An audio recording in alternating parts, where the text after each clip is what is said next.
Salah satu kelompok rentan yang terdampak pandemi COVID-19. Bukan hanya pekerja migran Indonesia yang sudah berada di luar negeri, namun pandemi juga berdampak pada pekerja migran Indonesia yang menunggu keberangkatannya. Permasalahan yang dihadapi pekerja migran Indonesia di tengah pandemi sangatlah multiperspektif. Mulai dari pemutusan hubungan kerja sepihak, gaji tak dibayar, hingga bekerja ekstra tanpa insentif sebagai implikasi dari pandemi. Selain itu, pandemi COVID-19 juga berdampak pada penempatan pekerja migran Indonesia di luar negeri. Banyak negara menutup diri dan tidak membuka sama sekali akses warga negara lain untuk masuk. Jumlah pekerja migran asal Indonesia atau PMI yang dapat berangkat bekerja di negara tujuan pada tahun 2021 turun sekitar 62% dibandingkan tahun sebelumnya.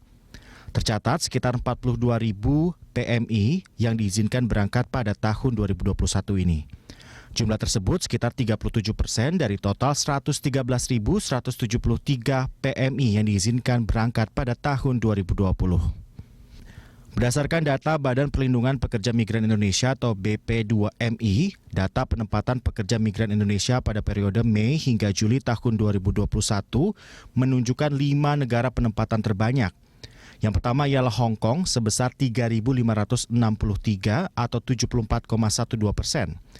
Lalu diikuti oleh Taiwan sebanyak 432 atau 8,98%. Italia 286 atau sekitar 5,95%. Turki 125 atau 2,60%. Dan Polandia sebanyak 124 atau 2,57%. Selain itu sebanyak 627 PMI berjenis kelamin laki-laki atau 13%.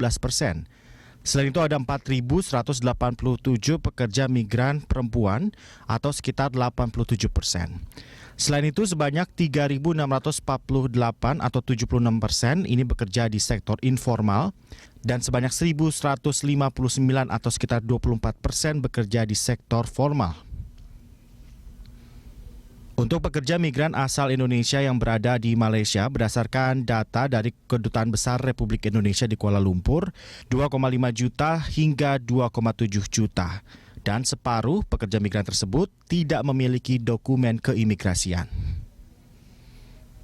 Bukan hanya penempatan turun drastis akibat pandemi COVID-19, namun sekitar 169.000 pekerja migran Indonesia terpaksa dipulangkan akibat pandemi. Selain akibat pandemi COVID-19, pemerintah juga memulangkan sekitar 700 jenazah pekerja migran Indonesia yang meninggal di negara tempat mereka bekerja. Dan sekitar 630 pekerja migran Indonesia juga dipulangkan karena alasan sakit. Ya, pekerja migran Indonesia merupakan salah satu kelompok rentan yang terdampak pandemi COVID-19. Tidak hanya bagi mereka di negara tujuan kerja, tapi bagi mereka yang akan berangkat ke negara tujuan. Nah, permasalahan seperti pemutusan hubungan kerja sepihak, gaji tidak dibayar, hingga bekerja ekstra tanpa insentif sebagai implikasi dari pandemi.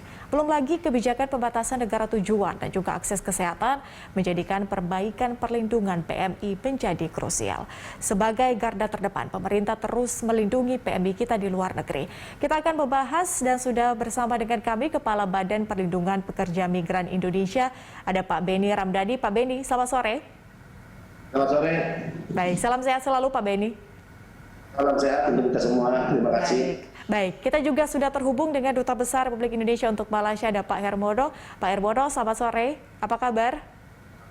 Selamat sore, Mbak Patricia. Kabar baik, alhamdulillah. Baik, alhamdulillah. Semoga semuanya dalam keadaan sehat selalu. Saya mungkin ke Pak Beni di segmen pertama kita ini. Pak Beni, kalau kita bicara soal data, sebetulnya berapa total PMI di luar negeri saat ini dan berapa banyak yang kemudian terdampak pandemi?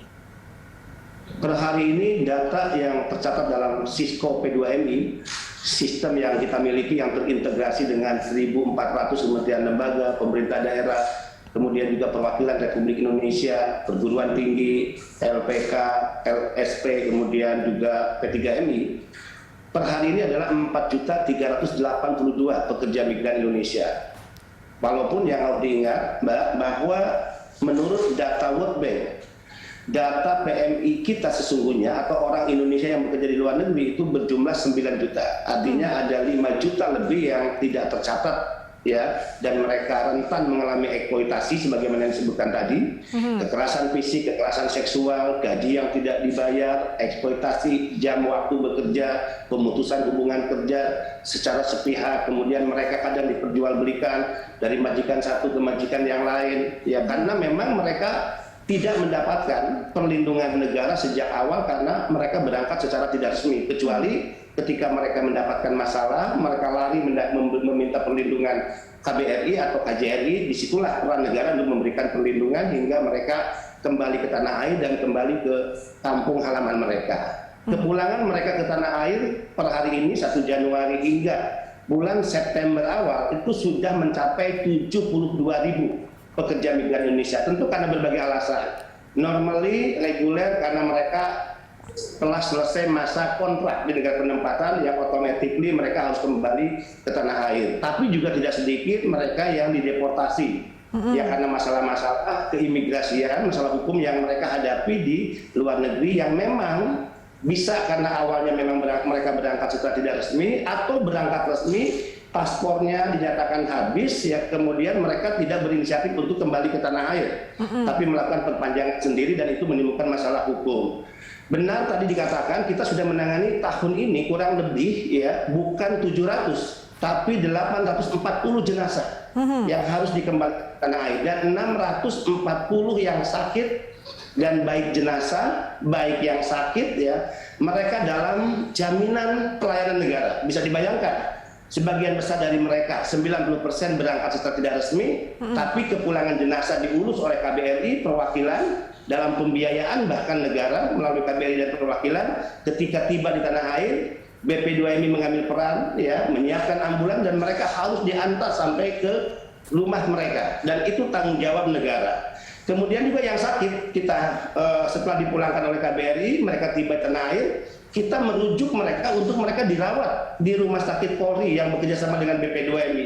Dan biaya perawat hingga sembuh itu menjadi tanggung jawab negara dan dalam hal ini adalah BP2MI. Demikian juga kembali ke kampung halaman. Inilah problematika potret pekerja migran kita. Baik. Kalau saya tanyakan ke Pak Dubes, kalau Pak Dubes di Malaysia sendiri, kalau berdasarkan catatan ada sekitar 2,5 hingga 2,7 juta PMI yang saat ini berada di Malaysia. Kalau total PMI di Malaysia yang kemudian terdampak pandemi COVID-19 ada berapa jumlahnya? Kalau dikatakan berapa yang terdampak, tentu semuanya terdampak. Hanya tingkat keseriusan dampaknya itu yang berbeda-beda. Yang paling rentan dan paling terdampak adalah mereka yang tidak memiliki dokumen atau undocumented. Dan ini jumlahnya lebih dari 50% pekerja migran kita yang ada di Malaysia. Nah inilah yang paling serius dan tentu KBRI juga sudah melakukan langkah-langkah untuk bagaimana meminimalisir dampak itu. Pertama yang sudah kita lakukan adalah kita membagikan sembako ya. Jumlahnya itu seluruh Malaysia 230.000 paket.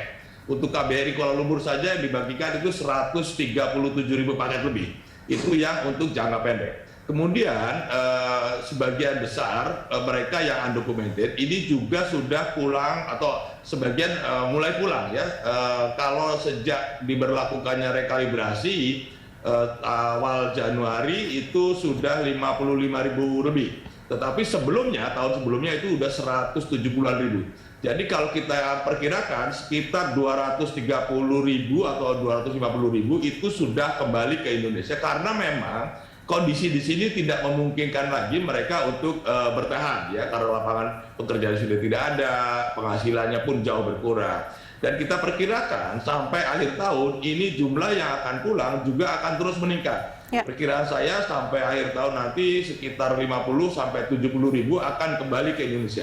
Sekarang ini semua pesawat maupun kapal laut yang dari Johor ke Batam itu selalu dipenuhi oleh pekerja migran kita yang memang sudah tidak ada penghasilan atau pekerjaan lagi di Malaysia. Ini yang saya kira paling terdampak adalah yang tidak memiliki dokumen karena memang mereka tidak ada jaminan dari majikannya. Jadi cara menjangkau mereka yang undocumented ini atau yang ilegal ini seperti apa, Pak Dubes?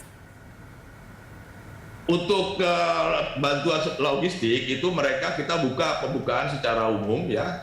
Kemudian kita juga bekerja sama dengan ormas-ormas yang melakukan pendataan dan juga melakukan pendistribusian, itu yang kita lakukan. Nah, untuk yang pulang secara mandiri melalui program rekalibrasi, itu KBRI juga melakukan pengorganisasian dengan mencharter pesawat ya. Jadi besok itu akan datang ke Surabaya 1 pesawat, kemudian 12 juga akan 1 pesawat ke Surabaya, kemudian ke Medan itu tanggal 10 1 pesawat. Jadi ini untuk lebih terorganisir, mengingat sekarang ini banyak sekali penerbangan yang reguler itu cancel ya, dibatalkan karena memang kondisi di sini. Nah, ini yang saya kira perlu dikoordinasikan dengan pusat, dengan Pak Beni termasuk, adalah bagaimana kita memanfaatkan momentum pandemi ini untuk melakukan pembenahan secara menyeluruh. Mumpung ke Malaysia itu tidak ada penempatan, jadi ini merupakan pelajaran buat kita bahwa pekerja yang undocumented ini sangat rentan, dan ini yang menjadi PR kita untuk bagaimana menyelesaikan masalah ini. Oke, saya mau lempar ke Pak Beni. Jadi katanya ada separuh PMI tidak memiliki dokumen keimigrasian. Bagaimana caranya penanganan ini dari BP2MI? Tapi nanti di usai jeda di segmen selanjutnya, pemirsa, kami segera kembali. Mengutip tadi kata Pak Dubes soal data, banyak kemudian separuh bahkan kalau data yang kita kutip adalah mereka tidak punya dokumen, undocumented atau ilegal. Seperti apa BP2MI menanggapi hal ini? Bagaimana atau seperti apa kemudian cara pembenahan datanya? Yang disampaikan Pak Dubes saya percaya, yakin ya, bahkan aku yakin 1000%, karena kalau lihat dari data 4.300.000 yang tercatat secara resmi di sistem yang kami miliki, by name, by address, siapa mereka, berasal dari kampung mana, sekarang sedang bekerja di negara penempatan apa saja, apa sektor pekerjaan yang mereka kerjakan, kemudian mereka bekerja di majikan atau perusahaan mana, apa hak-hak yang harus mereka terima, itu semua ada dalam sistem kami. Tapi kalau melihat data World Bank mengatakan 9 juta, maka saya katakan ada 5 juta mereka yang tidak tercatat. Dan dari 5 juta itu, kami meyakini 80% di luar mereka yang berangkat secara mandiri adalah mereka yang berangkat dan menjadi korban dari sindikat kejahatan penempatan ilegal. Nah, ini yang sering membuat saya marah. Dan selama ini KBRI, KJRI juga babak belur menangani problem-problem di lapangan terkait pekerja migran kita yang sesungguhnya ya problem ini bisa diselesaikan di hulu oleh semua pihak sesuai mandat dan kewenangan undang-undang. Provinsi, kabupaten kota, sampai desa, undang-undang jelas punya peran. Kemudian bagaimana para aparat penegak hukum, kementerian lembaga, tidak boleh lagi terlibat pada sindikat kejahatan yang kemudian mereka menikmati hengki-pengki ya dari bisnis kotor yang dikendalikan oleh segelintir orang, tapi sayangnya ini dibackingi oleh mereka yang memiliki atributif kekuasaan. Saya sering mengatakan, siapapun aparatur negara yang memiliki kewenangan untuk melakukan pencegahan tapi membiarkan, ini langkah-langkah kebiadaban, ya. Bayangkan dengan tega kita membiarkan perdagangan orang, setiap anak bangsa diperjualbelikan dan para sindikat mafia mengambil keuntungan dari situ. Nah, mereka itu layak disebut sebagai pengkhianat republik, pengkhianat merah putih. Jadi kalau kita ingin menyelesaikan, tidak ada lagi mereka yang berangkat secara tidak resmi, yang ilegal, maka penyelesaiannya harus dari hulu. Tapi komitmen tentu harus mengedepankan komitmen pada kepentingan merah putih bangsa. Itu yang paling penting. Karena kalau bicara sistem kita sudah punya. Regulasi sudah sangat cukup kuat. Tinggal kemauan politik sebenarnya dari semua pihak. Nah, saya bahkan pernah mengatakan jika saya diberikan kewenangan oleh undang-undang untuk memiliki senjata atau pistol, saya ingin isi pistol itu dengan peluru penuh dan saya akan berani tembakan setiap peluru itu di kepala para sindikat dan mafia penempatan ilegal. Ini harus dihentikan, Mbak. Ini kejahatan perdagangan orang, human trafficking, perbudakan modern, dan negara tidak boleh kalah menghadapi para sindikat ini. Baik, Pak Beni, kita harapkan komitmen itu tetap ada. Tapi kita balik lagi ke topik kita. Kalau mereka PMI yang terdampak pandemi COVID-19, kalau kita lihat jumlah pekerja migran asal Indonesia yang dapat berangkat bekerja ke negara tujuan pada 2021 itu turun sekitar 62% kalau kita bandingkan dengan sebelumnya. Ini faktor utamanya apakah memang karena pandemi atau ada faktor yang lain juga? Yang pertama karena situasi pandemi COVID di mana negara-negara penempatan ya atas nama keselamatan kesehatan warga negaranya mereka mengambil kebijakan lockdown. Kemudian juga hingga hari ini menutup masuknya warga negara asing termasuk pekerja ke negara mereka. Misalnya ya Taiwan ini menjadi negara yang menjadi idol pilihan dari para pekerja kita selama ini. Kita memiliki kurang lebih 6.800 calon pekerja ke Taiwan yang tinggal berangkat sudah punya majikan, semua tahapan sudah dilewati, tapi harus tertunda selama 2 tahun. Korea, kita punya 6.000 calon pekerja migran yang sudah mengikuti tahapan, mereka sudah punya majikan di negara penempatan, tinggal diberangkatkan, tapi karena COVID di negara Taiwan, mereka punya kebijakan untuk melarang masuknya warga negara asing, mereka juga kemudian menutup. Jadi kebijakan yang terkait dengan COVID, di mana negara-negara penempatan menutup ini berdampak besar kepada ya tertundanya para pekerja migran kita. Kalau kondisi normal ya kita ingin sodorkan data 270.000 pekerja migran Indonesia setiap tahun berangkat ke negara-negara penempatan. Dan kalau kita lihat angka karena pandemi COVID 2021 hanya 42.000, itu artinya di bawah 30% ya yang bisa kita lakukan penempatan kepada para pekerja migran kita di negara-negara penempatan. Baik, oke. Kalau Pak Dubes, kalau misalnya di Indonesia kan kita lihat sudah terjadi penurunan kasus, Pak ya, tapi meskipun mungkin hari ini ada penambahan kasus, tapi paling tidak sudah bisa terkendali, terkontrol. Kalau di Malaysia seperti apa, Pak, pengenangan dan kondisi pandemi COVID-19 di sana? Dan sebetulnya kalau sekarang iklim dunia pekerjaan di sana, baik formal maupun juga sektor informal, seperti apa? Ya, semua ekonomi di seluruh dunia termasuk Malaysia tentu sangat terdampak dengan adanya pandemi ini. Ekonomi Malaysia pun demikian, tingkat pengangguran otomatis juga akan meningkat. Dan sebagian besar yang paling terdampak itu adalah pekerja migran yang undocumented karena mereka memang tidak memiliki majikan yang tetap ya. Tapi saya ingin menggarisbawahi apa yang disampaikan oleh Pak Beni, Pak ya. Jadi kita ini sekarang ini masih terus memulangkan ya ke Indonesia karena memang kondisi di sini tidak memungkinkan. Tetapi pada saat yang bersamaan ya masih banyak saja terjadi pengiriman secara ilegal ke Malaysia. Ini setiap hari ada saja yang ditangkap. Ini saya nggak mengerti. Ini akhirnya mereka pun jadi masuk penjara karena di sini melakukan pengetatan. Jadi pencegahan itu memang saat ini di tengah-tengah pandemi pun masih sangat lemah. Dan ini yang saya kira yang bikin frustasi ya, kita di sini mau memulangkan karena kondisinya tidak memungkinkan lagi, tapi pada saat yang bersamaan ada sindikat-sindikat yang sepertinya leluasa saja keluar dari Indonesia dan ditangkap di Malaysia. Dan kita tahu dari mana mereka datangnya, kita juga ya ini kan masalah klasik Pak Beni ya. Jadi sebetulnya ini yang bikin frustasi kita, kenapa kok yang di dalam negeri itu sepertinya tidak melakukan langkah-langkah pencegahan yang cukup di tengah-tengah pandemi di mana pasti mereka di sini akan ditangkap. Ini yang bikin kita frustasi sebetulnya. Bisanya begitu ya. Tidak bisa melakukan pencegahan padahal kita tahu dari mana mereka datang dan kita juga tahu di mana tempatnya mereka berangkat. Ini yang bikin kita frustasi sebetulnya. Ya, pencegahannya itu yang kemudian harus digarisbawahi. Pak Beni, silakan tanggapi. Sederhana sebetulnya jika ada kemauan politik dari semua pihak. Misalnya ya, di bandara itu adalah pintu keluar. Kalau mereka menggunakan visa turis, maka biasanya termasuk saya, kita punya pengalaman, kalau mau ke luar negeri, pasti tiket yang harus kita perlihatkan saat check-in, tiket yang diperlihatkan ke imigrasi adalah tiket yang tidak hanya untuk berangkat, tapi juga tiket return, kepulangan. Nah, modus operandi mereka selama ini, mereka menggunakan visa turis, tapi mereka hanya menunjukkan tiket keberangkatan tanpa kepulangan. Di situ harusnya pihak penerbangan harus bisa melakukan pencegahan atau imigrasi.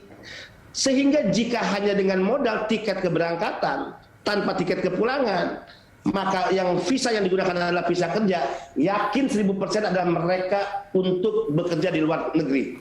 Sehingga disitulah harusnya imigrasi memiliki kewenangan untuk melakukan pencegahan. Nah, tidak hanya BP2MI dengan personil yang terbatas yang tidak mungkin setiap hari, setiap jam kami ada di bandara, tapi imigrasi punya personil di setiap pintu keluar yang harusnya bisa mengambil peran ini. Kami sudah ketemu dengan Pak Yasona Lawli. sudah MOU. Kami sudah MOU dengan Dirjen Imigrasi. Baik. Sehingga itulah di lapangan kadang-kala prakteknya lain. Baik. Sehingga butuh komitmen politik, butuh ya sebetulnya political will semua pihak agar setiap pimpinan jajaran berani mengambil tindakan tegas kepada para aparatur di bawah yang terlibat dalam sindikat kejahatan penempatan ilegal ini. Baik, Pak Beni juga Pak Dubes, sayang sekali waktu kita terbatas. Semoga kita bisa berdiskusi lagi di lain kesempatan terkait dengan topik ini, dan pastinya di sini saya catat ada butuh koordinasi kementerian lembaga terkait dengan hal ini, dan kita harapkan pastinya mereka yang undocumented atau ilegal kemudian juga bisa mendapatkan bantuan di tengah pandemi COVID-19 ini. Terima kasih sudah bersama dengan kami. Salam sehat selalu Bapak-Bapak. Terima kasih Pak.